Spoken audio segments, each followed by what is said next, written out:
નમસ્કાર દર્શક મિત્રો, હું છું રૂપલ લુણીચિયા. સંપૂર્ણ ન્યૂઝમાં આપનું સ્વાગત છે. કુલુ મનાલી અને કાશ્મીર જેવો માહોલ જોવા માટે ગુજરાતના લોકોને દૂર જવાની જરૂર નથી. માત્ર ને માત્ર અમદાવાદથી 250 કિલોમીટર દૂર અને ગુજરાતના લોકોની પહેલી પસંદ ગણાતા માઉન્ટ આબુમાં જોવા મળશે. ગિરિમથક માઉન્ટ આબુમાં પખવાડિયાથી લઘુત્તમ તાપમાન 0 ડિગ્રી કે તેથી નીચું નોંધાઈ રહ્યું હોવાથી સર્વત્ર બરફની સફેદ ચાદર જોવા મળી રહી છે.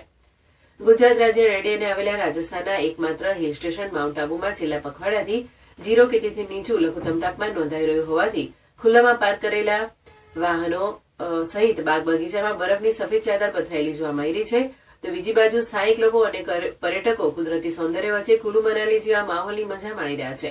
જો કે માઉન્ટ આબુની નજીક બનાસકાંઠા જિલ્લો આવતો હોવાથી તેની અસર બનાસકાંઠા જિલ્લાના લોકો કાતિલ ઠંડીનો અનુભવ કરી રહ્યા છે. ડિસેમ્બરના છેલ્લા દિવસથી સતત પડી રહેલી હાડતી જાવતી ઠંડીને લઈને લોકો ઠંડીથી રક્ષણ મેળવવા તાપણા તેમજ ગરમ વસ્ત્રોનો આશરો લેવા મજબૂર બન્યા છે. માઉન્ટ આબુમાં લઘુત્તમ તાપમાન છેલ્લા અઠવાડિયાના સમયગાળા દરમિયાન બીજી વખત -3 ડિગ્રી નોંધાયું હતું.